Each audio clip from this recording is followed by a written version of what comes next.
Hey there, freaking awesome people, Winnie here from Mind Now, and welcome back to Inspirational Mind, where we break down channels, interview people to gain their perspective, how you can master your mind to gain self-confidence and self-esteem, especially as an introvert. But hey, if you're an extrovert, don't shy away. And today, we have a special guest. It is Jayden. Thank you very much for being here, bro. How you doing, man? Thank you for having me on. I appreciate what you're doing. I actually really I've been watching a lot of your interviews, and I appreciate the fact that you're taking loads of different perspectives rather than just trying to force one out there. So I appreciate that. And yeah, I'm doing very well, thanks. How are you doing? I'm doing awesome, man. I mean, we're having this awesome interview, so, I can't feel any better, bro. All right, so as you have already seen some of my interviews, the first question and the most important question that I like to ask is, how do you actually gain self-confidence and belief in yourself? Yeah, I see. The thing is, what I'd like to say is that I'd like to just say, oh, confidence comes from within and just believe in yourself and all that stuff that I think the generic messaging is. But from my personal experience, a lot of confidence comes from momentum. So it's hard to believe in something unless you can see it. And I know that's not the way it should be, but that's just the way it is for most people. So in order to gain some sort of self-confidence in the beginning, I started off by just searching for the small signs of evidence, the small proof of concept that I can do something well. Because if you don't feel like you can do something well, how could you do it confidently? It's like asking a salesman with zero track record to feel confident when he gets on the phones and he's going, but I have no evidence. How could I feel confidence in myself?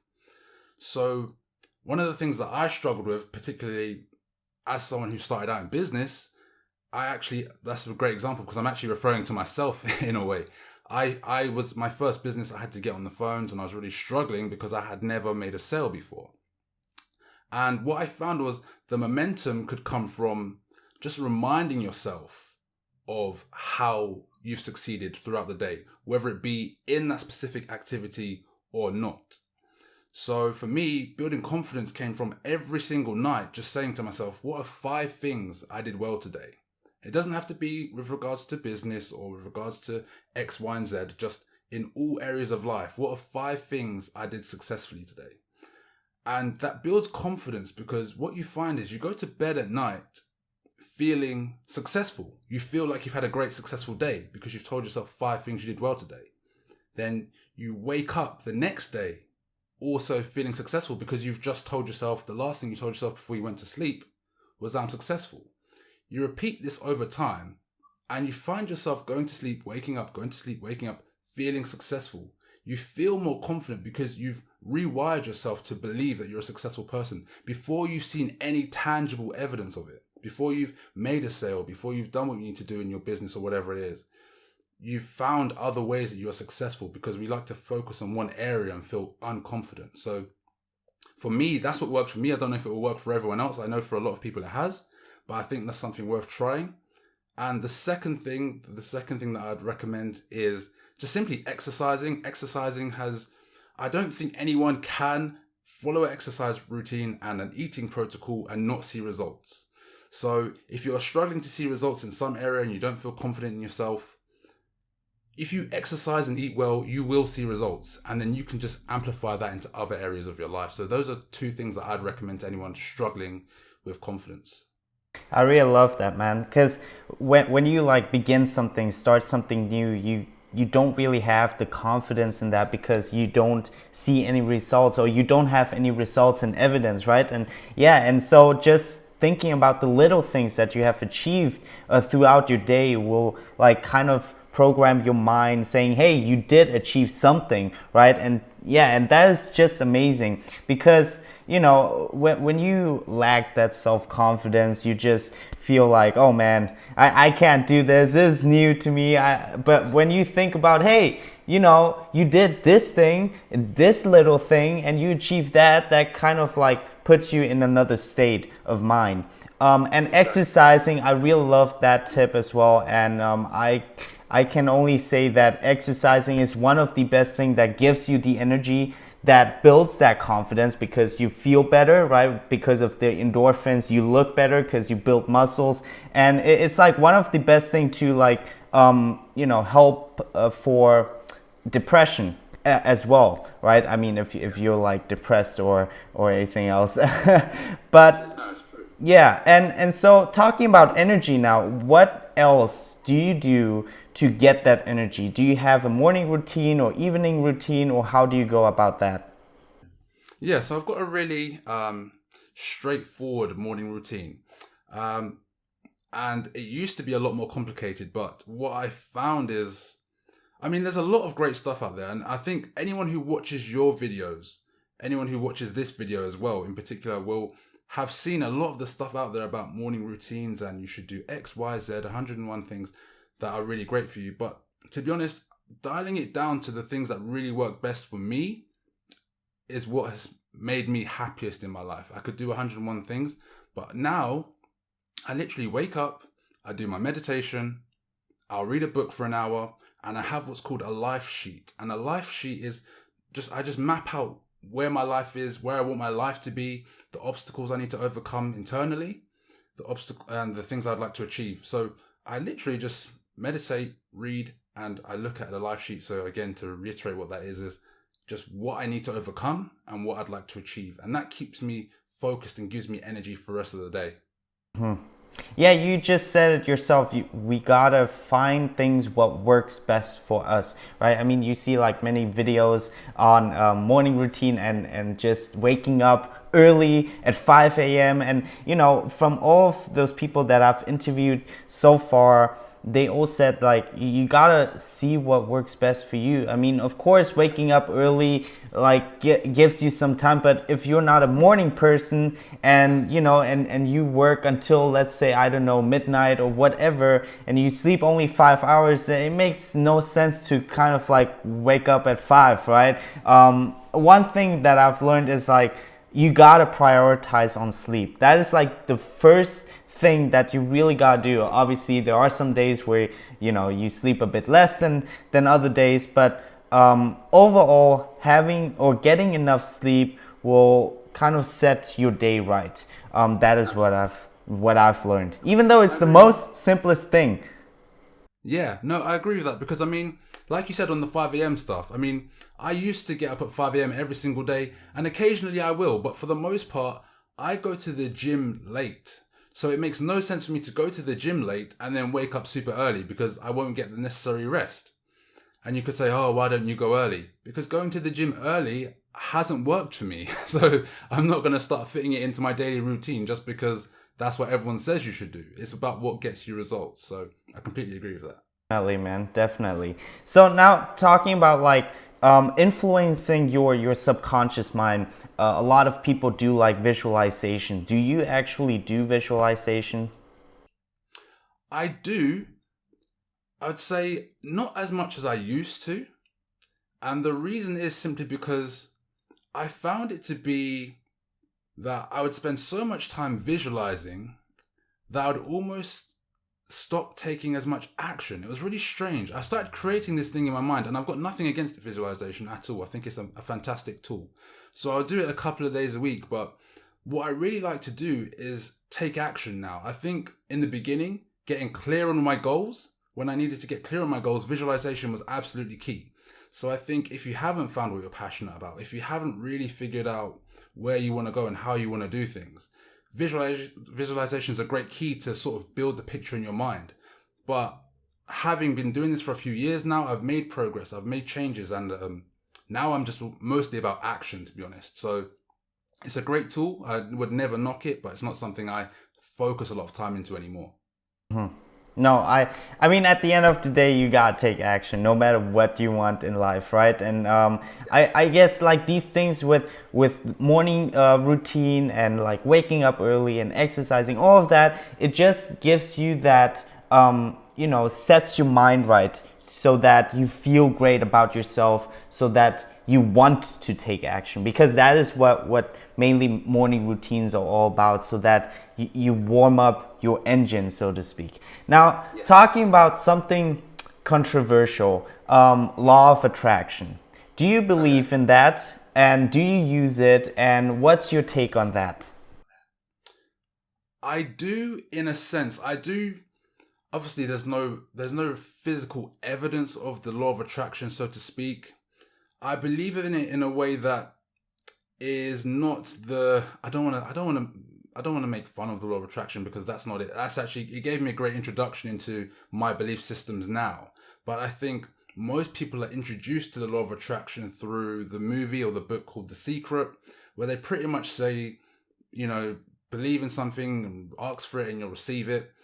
And I think a lot of people miss the patterns and miss the keys to really attracting greatness and achieving more in your life. And the law of attraction in itself, the principles will say things like, obviously, have faith, ask for something, and visualize it and picture yourself having it. Tell yourself you're doing something great. But again, action is key. Action is the key. So if we talk about people in the law of attraction space, people like Bob Proctor, he believes in the law of attraction, but he also has marketing funnels. He also has teams. He also takes daily action. So I'm not going to knock the law of attraction, but you have to understand that there's a balance between visualization and wanting something, and also taking action and going out and getting it.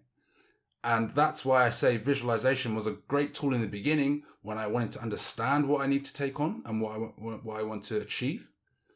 But then once I got to that stage where I'm clear on my goal, I remind myself quickly in the morning with my life sheet of where I'm going, how I want to get there, and then I just get to work. So I do believe in it, but I think it goes way deeper than what the general consensus is on the law of attraction. No, totally agree with you. Yeah, again, I have to repeat what I said earlier. Taking action is key, because you cannot just like sit there and just wish for what you wish for and it will come to you. No, it's just not how it works, right? You gotta take action. And of course, law of attraction, again, law of attraction, morning routine, everything goes into setting up your mind to it. Now, another question. Do you believe that if you set your mind to it, you can actually achieve anything you want? Or do you believe that you can achieve the most of it, what your strengths are? Oh, that's a good question, actually. To be honest, I'm of the belief system that you get a burning desire for the things that you are supposed to achieve. The same reason you see people do these crazy things that are so outlandish and so say, for example, a lot of entrepreneurs, they say, I want to build a successful business. But there are also people that become world champion rock climbers. And you just go, where's that come from? You didn't have the burning desire for that because you are not meant to achieve that, in my perspective. I believe that I have a burning desire for things because I'm supposed to achieve them. So I think people will find things that come to mind and maybe aren't part of their strengths. But I also believe that you probably aren't supposed to achieve that if you don't have many strengths in that area. Now, you can go out and learn stuff. You can go out and improve on stuff, but you've got to play to your strengths. So I guess it's a bit of both. So to give you a concise answer, I'd probably say that you can pretty much achieve whatever you want to achieve, but focus on your strengths and focus on the areas that you have a burning desire, because chances are those are that's where you really want to go, and that's where you should focus more of your energy. Because at the end of the day, it's all about passion for me. If I'm not passionate about something, I don't see the point in pursuing it. If I'm super passionate about it, I'll find the way to get good at something, if that makes sense. No, totally, man, totally. You gotta kind of focus on your strengths, because that is what you're given, right? I think like everyone has their talents. Everybody, doesn't matter whether you figure it out later or now or whenever, but you have your talents, whether it be like gathering from all of the experiences throughout your journey, and then you find it later, maybe when you're 30 or in your 40s or whatever, but you have your set of talents.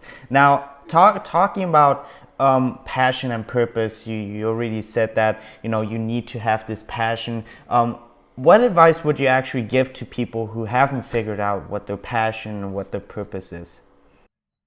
See, it is a tough one, because from my personal experience, I thought I was passionate about something. So to run it back from the beginning, I thought I was passionate about my very first business, which was a digital marketing business. I thought I was super passionate about it. And I was super passionate about it at the time because it got me out of a hole. It got me out of owing people money to having more money than I could ever even have imagined I would have at that stage of my life. And I thought I was passionate about it, but really it was just sort of fixing a gap, like filling a need. And then once that need was filled, I wasn't passionate about it. So now I have, well, I didn't create this. My mentor, one of my mentors gave me this. He said, look, if you can't see yourself doing this for the next 5 years with no results, not with loads of results, with no results, you shouldn't be doing it. So the way I positioned my next business was, if I had absolutely no money, would I enjoy doing this for 5 years? Or would the money be the only reason I'm doing this for? Or would the perks of it be the only reason I'm doing this for? And so that's when I started moving into learning about subconscious programming, learning about neuro-linguistic programming, and getting qualified and becoming a practitioner and having to learn so much stuff because I found it fascinating. I was reading books on it non-stop and I could do that all day. Whereas in my digital marketing business, as soon as it hit, say I was working till 6 p.m. As soon as it hit 6 p.m., I was done. I was gone because I wasn't passionate about that. So I was probably making more money doing that than I am now, but I'm far more passionate about what I do. So if I couldn't do it for 5 years, and I think that's a good thing that people could use. If you can't do it for 5 years or set an X amount of time in your head, if you can't do it for long enough, you're not that passionate about it. So then find what fits that gap. No, that is awesome, man. Asking yourself that question, I think that will help a lot of people. And we live in a society where we need money to do the things, and so we cannot just say it also depends on the individual and what makes them happy. But like you said, you gotta also look at things where would you actually do this if money wasn't really the importance of it. But maybe you have to do this in order to get the money to invest into your passion, right? There are like so many roads and journeys, and everyone's unique. And so, but I really love that question where you said, ask yourself, would you actually be doing, or can you actually see yourself doing this in 5 years without the money? That will help someone a lot. I think that would mostly benefit people because, to be honest, the track kind of shows that it is going to be a long path before you start seeing major results anyway. Maybe it won't be 5 years, but for a lot of people starting out, they see online courses or they'll see an ad for someone saying, go and start a consulting business, go and start this business, I'll give you an online course. And you could see the results of someone who got there in 5 months and they're a millionaire now. But chances are the majority of people aren't going to see results in the first year, 2 years, 3 years. You're going to start building up, gradually making whatever it is that you're trying to build. So 5 years is sort of a minimal benchmark to actually see any results anyway for a lot of people. I'm talking about the vast majority here. Obviously, a lot of people get results much faster than that, etc. But if you keep yourself in a long-term mindset, you can never be disappointed. So if you're not willing to stick at it for that long, then you weren't meant to do it anyway. No, totally. I totally agree with you on that. And I think a lot of people are also kind of under the pressure thinking that they should have things figured out right now. And, it's crazy because that is how we're kind of, subconsciously programmed throughout, our childhood, what our parents are saying or what others are saying. And we're like, in competition that, we have to get better than that person. And we need to know what our passion is so that, I can reap the best results. But the truth is we're all unique. We all have our journey. And what I really love from, what Gary Vee says is that we do have more time than we think. Like we should not like get into this thinking that, oh man, my time is limited. And when you like look at the bigger picture, which is like if you're like in your 20s, you probably will have like another 50 years to live if you take care of yourself, of course, and nothing bad happens in the meantime. But if you look at it in the long run, right, like you said, bigger picture, you will see that you have actually more time than you think. And some people don't even know, like in their 30s and 40s, but you know, eventually they will then know. Like that's why, like, asking yourself in your 20s, because they just think that there's so much under pressure that they have to answer this right now, right? Which is, I agree. yeah, we have some time, man. Calm down. Be patient. Well, if you think about it, if you think about how KFC was invented, the owner, Colonel Sanders, he was what, 40, 50 odd before he started actually. It's crazy. So he built that entire business after that peak age that everyone's going for. Everyone's trying to retire when they're 30, and come on, just give yourself some time. Like I said, everyone's unique, and like you never know what will happen unless you have the momentum, like you said at the beginning, right? Having the momentum no matter what, no matter if you, because I was in that stage where I was just overthinking and thinking and not taking action, and where did that lead me to? Nowhere. You know, just take action. That is it. Take action.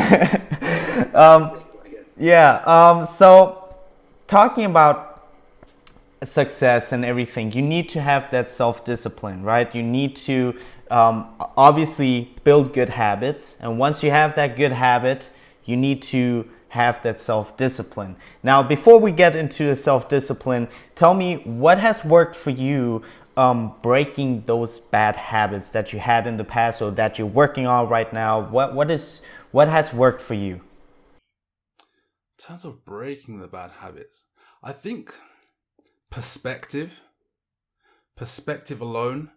So again, this really, I would love to give you a step by step on how to do it, but I think a lot of what motivates me comes from my own personal circumstances. So if people can find their equivalent, then that will be able to help them break the bad habits. But I mean, for me, I had a lot of bad habits when I was sort of like in my teens.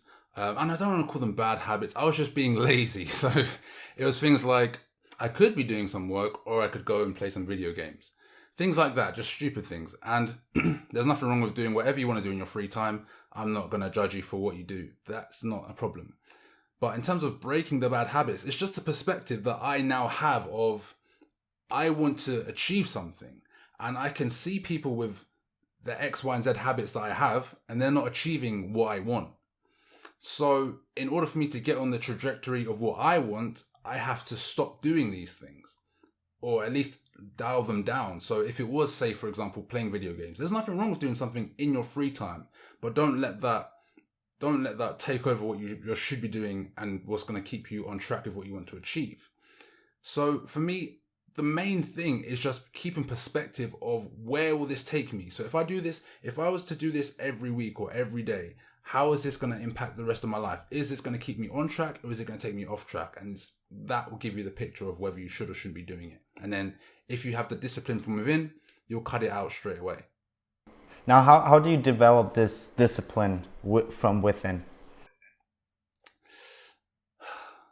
I think seeing so many people around me not having anything. I think seeing a lot of... So from where I grew up, I mean, a lot of people were, I don't want to say poor. I think poor is a bit extreme, but struggling. And to give you a perfect example, it coming from within my own family. My brother, who is 2 years older than me, so he would have been 2 years older than me at the time. So say he was 20 or so. I was 18. We went out for a meal with all of our family, and that's uncles, aunties, my parents. So there was myself and my brother. I was 18, he was 20. None of them could afford to pay for any drinks at the meal. They were all buying little here and there's. And me and my brother, as a student and someone who was just in a normal job, had more money than the rest of the table. And I thought to myself, there's something that's gone wrong here, because throughout life you should be building stuff, but you seem to have less now than what you had when you were younger. And just seeing that made me think I need to be smarter now. I need to take more care with what I'm doing in these early years so that I can build something, rather than feel like I'm starting from scratch in 30 years time. I don't want to look 30 years time and feel like I have less than what I had in the past. And unfortunately for the people that I was surrounded with at the time, that was the reality. And this is not to discredit anyone, because everyone has their own trajectory in life. But if you want to build what's best for you, I personally use that as motivation to not be further behind in life than where I am right now. I want to have far more, not just materialistically, be a better person, have more fulfillment. So that drives my discipline to just be a better version of myself.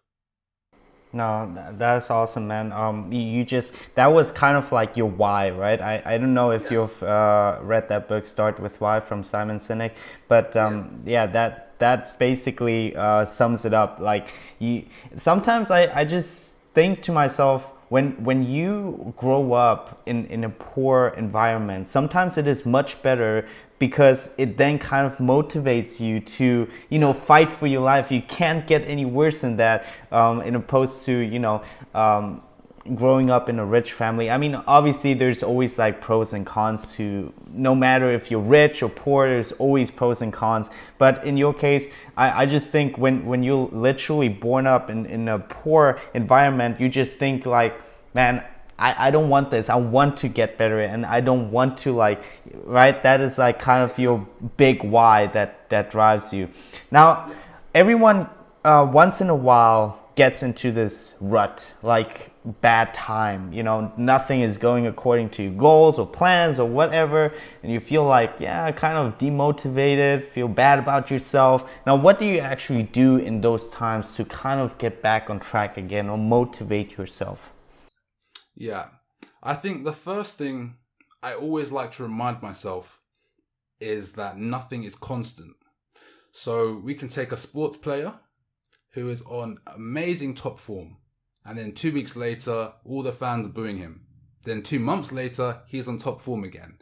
So these ruts, first is, I know it doesn't feel like it, and I know it's hard to find this perspective in the moment, but it's to understand that there is always transition. You will never stay in a rut for your entire life. So first, give yourself the air to breathe and know that this is only a temporary circumstance. And then again, go back to what motivates me daily. Remind yourself of 5 things you did well today. You may have a lot of things going wrong, but remind yourself of the 5 things that you did right today. Those 2 things have got me through some horrendous times. There's been times when I first started my first business, and I knew I can't remember if it was 42 or 52 days, but I received a letter and it said, you've got 42 days, I can't remember which one it was, to basically pay this X amount on your property, or you have to get out. And I was going to be evicted.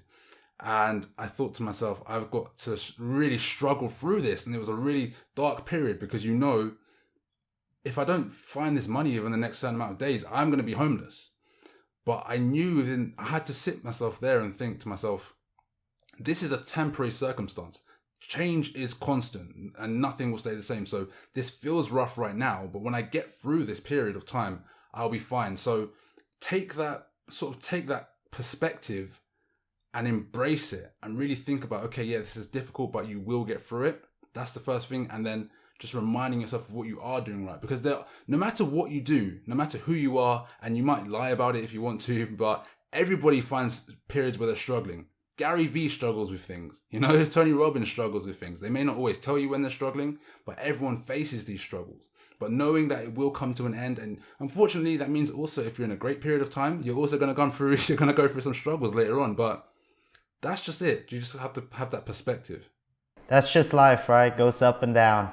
That is just how it is. It's yin and yang, man. And like, my father always said, like, when I was like in the dark time, when I was like sad and everything, I always talk to my dad, because he's kind of like my best friend as well, and he always said, like, if you don't experience these dark times, those happy times that you have, they're not gonna mean anything, and like, yeah, and I'm like, okay, Dad, it's easier said than done, but I get you. I understand you. No, but like you said, man. Yeah, exactly. It's just life, you know. You gotta embrace it. That's what you said, you know. I think that is also very important to embrace it and not to just ignore it and say like, Yeah. oh, my life sucks or what. Embrace it and see like what can you make the what can you actually do to improve, right? To make the best out of that. Now, talking about, okay, now we talked about bad times and stuff. How do you actually set your goals though? Do you do them yearly, monthly? Do you have a 5 year goal? How do you go about that? Perfect. So, what I do is I set year-long goals, but I break them down into 3 months, so quarterly, sort of milestones. So, if I've set myself a goal of a family goal or whatever, so one of my family goals, for example, is to create at least one new brand new experience every month. So it has to be something that we've never done together as a family. And in order for me to do that, I have to hit these quotas. Obviously, every 3 months, I have to have had at least three brand new experiences. So I have that in my milestone, and then I'll make sure I've got it. And I've got it in a tracking sheet, which I'm happy to share with you. I can send it over to you at some point, but you can definitely have a look and play around with that. But yeah, so I just dial them all in. So I have different areas. Is that part of the question? Which areas I said? Yeah, perfect. So yeah, I know a lot of people who follow Ty Lopez will use things like health, wealth, love, and happiness. I've built on that for my own version. So I've got health, wealth, social impact. So that's me doing things that are outside of myself, trying to help other people. I've also got family. Sorry? Oh, perfect. So yeah, everyone's got their own version of it, haven't they? Yeah. So your mission or social impact. I've got family, and I've also got personal development. So things that are just for me to improve myself. So yeah, that's pretty much it. Break it. Start with a year. I've got a year planner up here on the wall actually, and that's something I got from. Do you know Tim Han?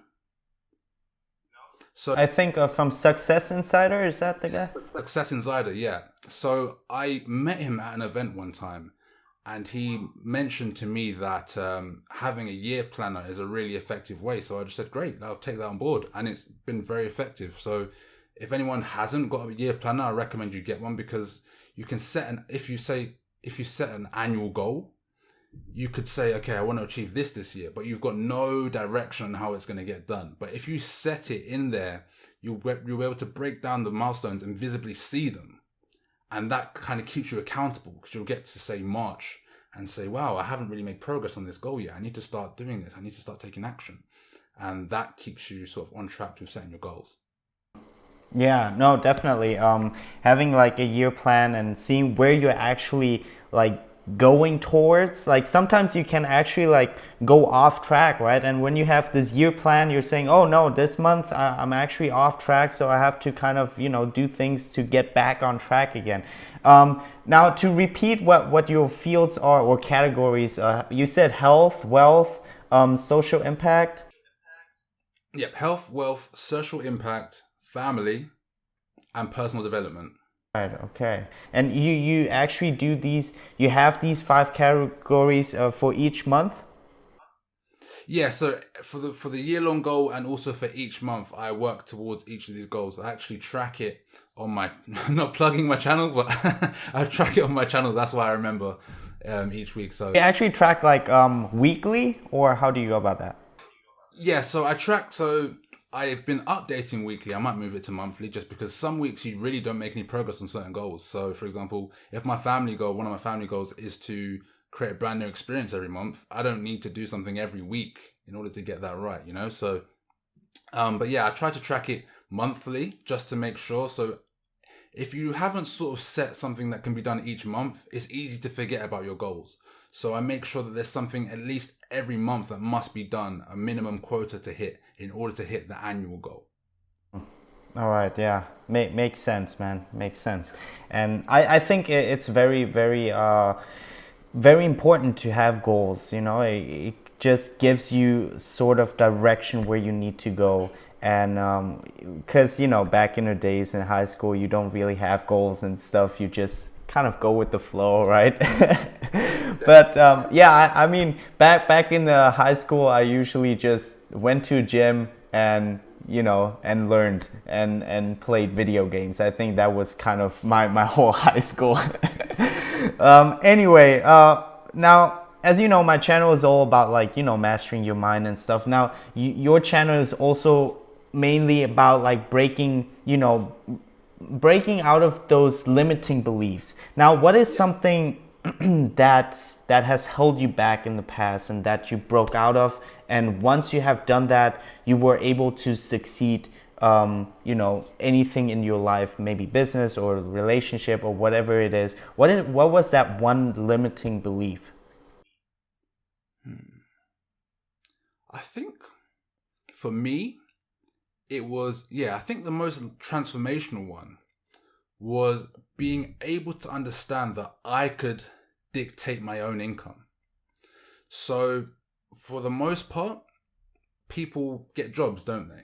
So being someone who can really dictate their own income was something that was completely new to me, because I said, I don't want to get a job. I want to start my own business. But in order to start my own business, I have to start making money that doesn't come through a guaranteed paycheck every month. I have to go out and use my own know-how and use my own will to go and create money for myself. And for a long time, I struggled with this concept of, can I truly make money for myself? Or do I need a job? Do I need someone to say, do X, Y, and Z, and I'll pay you for it? And that was a limiting belief I had for a long time, because I'd never made money for myself. So it's a whole new paradigm, which is why I think a lot of people don't ever end up becoming self-employed or becoming an entrepreneur, because there's this whole new dynamic to, if I don't perform, I don't get paid. Whereas you can show up to a job, don't do anything all day, you'll still get your paycheck at the end of the month, So it's a whole new dynamic. So for me to overcome that, I just had to go really scale it down and go back to basics on, how could I make a small amount of money? I think the first thing I ever sold was for $7. And it was a little ebook, and I just put it up on a website, like on a forum, and I sold that ebook, and I got $7. And I thought, I've made this money out of thin air. Like I didn't go to a job. I didn't have to write a CV, or what we call it CV, but I think you'd probably call it a resume. I didn't have to write a CV or a resume.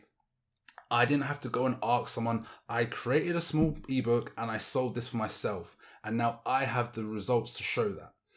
But the limiting belief I'd held for a long time was that I can't do it. And I thought to myself, well, if I can make $7, I can sell 10, I can make $70. I can sell 100, make $700. So that's all I did. I just started looking for the small wins. It was $7. It wasn't making a dent in my bank account. It wasn't doing anything. But for me, the limiting belief had been overcome because I could see the evidence. And from there, it scaled up to obviously businesses. Now, and when did you actually have that mindset of becoming an entrepreneur? I think it came throughout a lot of my life. I think I had a lot of evidence of it. So my dad, although he was an entrepreneur, he was I hate to say it, but he wasn't a successful entrepreneur. He had businesses and they didn't work out. So I don't know why that inspired me to become an entrepreneur. I'm really not sure about that. But that was the first evidence I saw of it. I think it was because I just saw my dad doing it. I saw him at least trying to do something for himself. And I thought to myself, I would rather do what he did and fail than go the conventional route and have someone else dictate in my life for the rest of my life. Because I mean, it doesn't matter how successful you are, you'll always have someone telling you what to do, when to do it, when to be there. And I didn't want that for myself, because I saw my dad have the freedom. Although he didn't have a lot of money to show for it, he had the freedom to be there on birthdays because there was no one to tell him he can't take that day off. So it was instilled in me from a very young age. And then learning about people like Ty Lopez and learning about other people like Gary Vee sort of saw what I could achieve if I was successful in this. I don't mean becoming that sort of household name entrepreneur sort of thing, but just having your own level of success. That inspired me. No, that's awesome, man. And I'm actually happy for you that you were like, strong enough to actually do it and follow your, what your heart is telling you, And and talking a little bit about Gary Vee. Now he says this quite often, that colleges don't really support entrepreneurship. Like what you learn in college is not really relevant to entrepreneurship. Now, I don't know if you've gone to college, and okay, you have. So my question to you, was it helpful, like concerning entrepreneurship? In one word, no.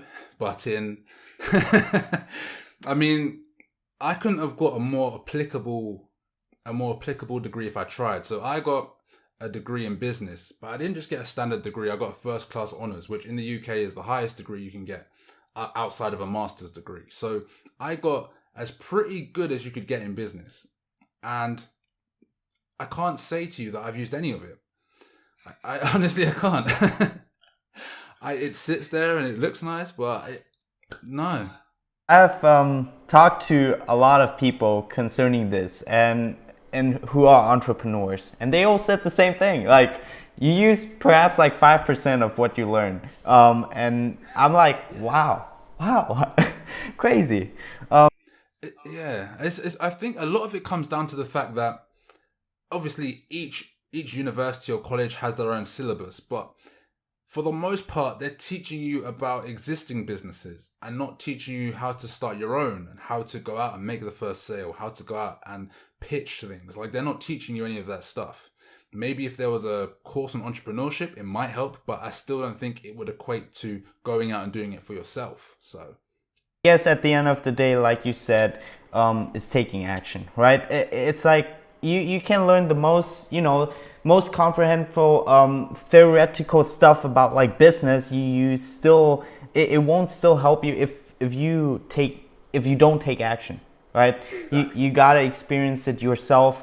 And I think, at the end of the day, I think that taking action will be much more helpful than going to university or whatever. Self-education, right? That is what actually brings you further in entrepreneurship.